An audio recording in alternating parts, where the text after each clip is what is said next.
I've been concealed carrying for about 5 years, and I've gone through many different holsters. I've gone through big ones, I've gone through small ones, I've gone through ones with mag carriers, I've gone through ones without. I've gone through full-size pistols, compacts, subcompacts, 1911s, and even pistols which I thought I'd like, but I ended up not trusting anymore. Concealed carrying can definitely be a journey of finding the right holster and the right gun for you, but for me, I always ended up wanting to come back to the Glock 17. The problem is, it tends to be a pretty large gun for someone my size. So how do I go about finding the right setup for me?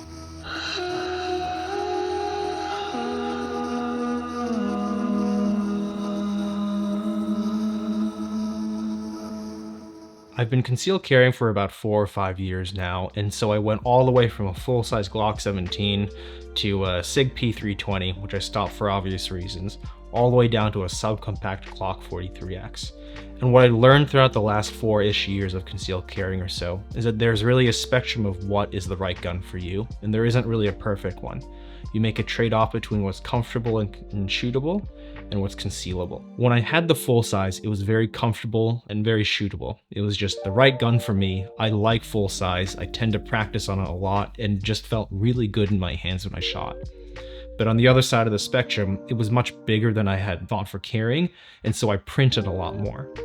That's why I eventually went down to the Glock 43X, which is definitely a smaller gun, and so it has less capacity, and it is snappier to shoot because it's a smaller gun, but it's far easier and more comfortable to conceal because it is so small. But what I found is that even though I really liked the 43X, I kept wanting to go back to the Glock 17.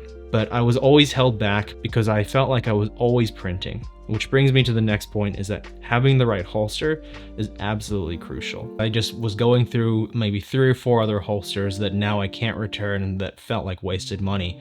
And so I couldn't really carry the Glock 17 in a way that was concealable enough for my liking.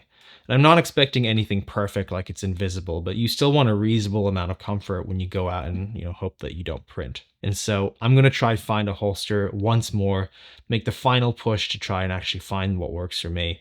And if I really can't find a holster this time, maybe I'll just call it quits and really stick to the subcompacts instead.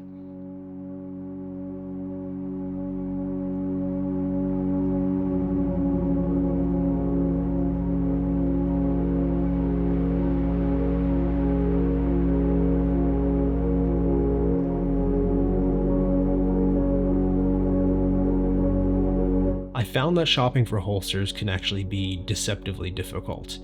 It's not difficult to have a bunch of options out there, but it's difficult to find what you really need to look for in a holster that separates it from the rest. And so you hear terms like adjustability, you want it to conform to your body, and that's all true, but what exactly do you look for in something being adjustable? So the 2 big things that I'm really looking for that will set this new holster apart from the ones that I have now are the overall size. I also want the clips to be much smaller, and then I also want the clips to be adjustable, not just up and down for the height of the holster, but allowing it to be adjustable left to right so I can place the clips in a curved way against my body. So it really forms a contour and works with my body versus me working around the holster. Another thing I'm really looking for is to have some kind of built-in wedge in the holster that again will push the gun towards me instead of having it sag outwards instead.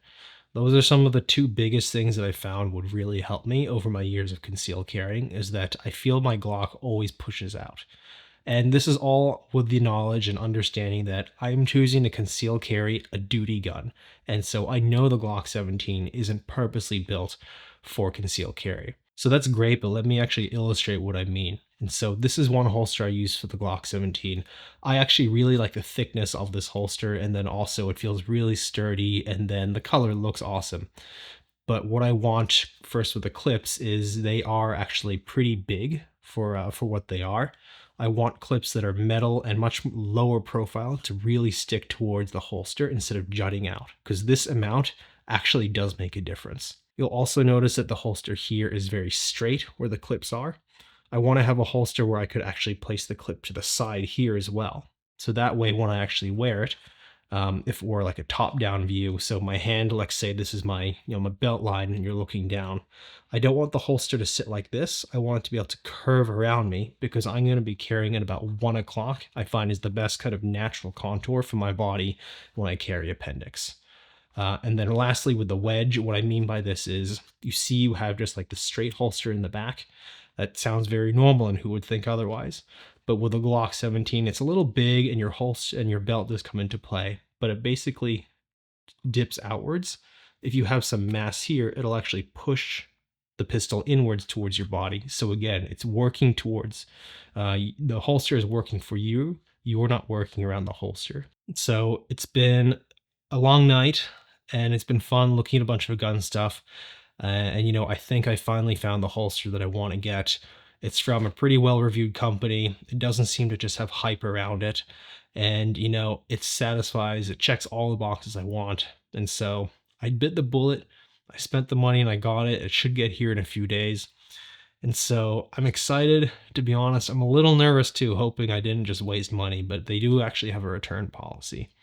So now we're going to wait for a few days and let's see what it's like when it gets here.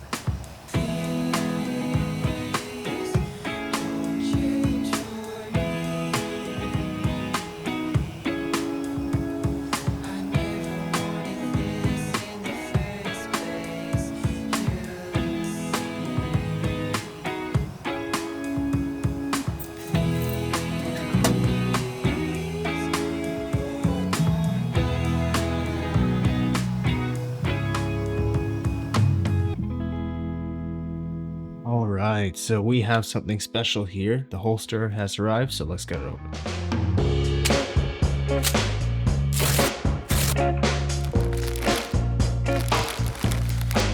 This is the Tenicor Velo Lux. It is for the Glock 17, but also fits the 19 and 45, and also the Glock 47 for the Streamlined TLR1. What drew me to this holster was first, it seemed to have very good reviews. I like the low profile clips that it uses as hardware, which I found over time makes actually a very big difference to use them for both durability, but also for helping to not print as well when you have these really beefy, really kind of big clips in the way. Another thing that I wanted to try out is the fact that there's a built-in wedge into this holster. So the way that the holster is molded outwards towards the bottom, it actually helps push the gun into you to also reduce printing. I felt like when I had my Glock 17 in my old holsters, that was something that kind of was always like an issue for me. Maybe it was just me being too self-conscious, but I felt like I always needed something to help me push the gun closer to my belly. And so this is a pretty cool way to do it. I know you can buy different foam wedges and stuff like that, for a few bucks more, but I just wanted something that was actually integrated into this holster, and I thought it was a pretty cool idea. Otherwise, it has all the same kind of features you would see on other holsters. It also has the optional or the adjustable, claw or whatever they call it, the camming device, whatever, the thing that pushes against your belt, so it kind of looks a little more rounded out. And overall, yeah, it looks pretty solid. After I kind of admired the holster for a bit, what I ended up doing is putting the different clips on them and kind of just adjusted them to kind of make sure it would kind of fit in the right way that I wanted to, and just kind of, put it on and just kind of tried it out. And so it was really good in the end. I was very happy I got this holster. I've actually been carrying it for about 2 or 3 weeks since, the previous clip. There's been a bit of time in between videos.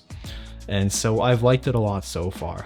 Here you're just seeing me do a few kind of practice draws or whatever at home, just so you guys understand how much it prints and how concealable it is.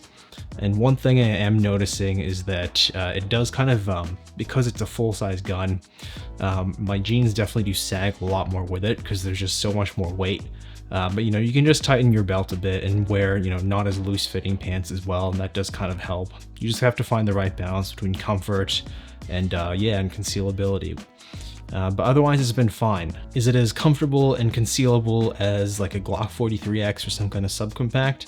No, it isn't, but I'm also not expecting it to be, and so that's completely fine. I know I'm going for a bigger gun, which wasn't really meant for concealed carry, and I do still have the option to use the 43X, which I still have used every now and then.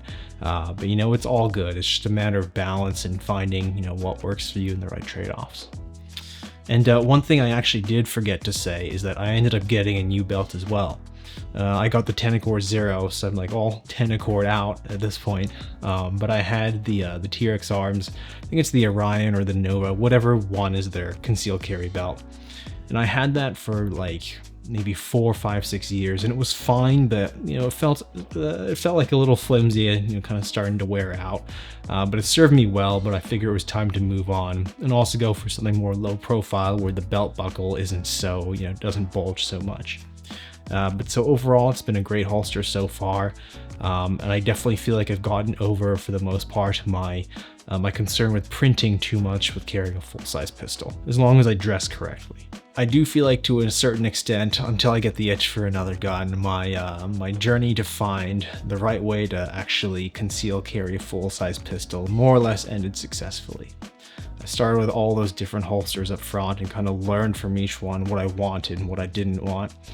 And I was finally able to get back to the Glock 17 with the right holster and with the right belt. And so, yeah, it can be trial and error. It can take a little bit of learning.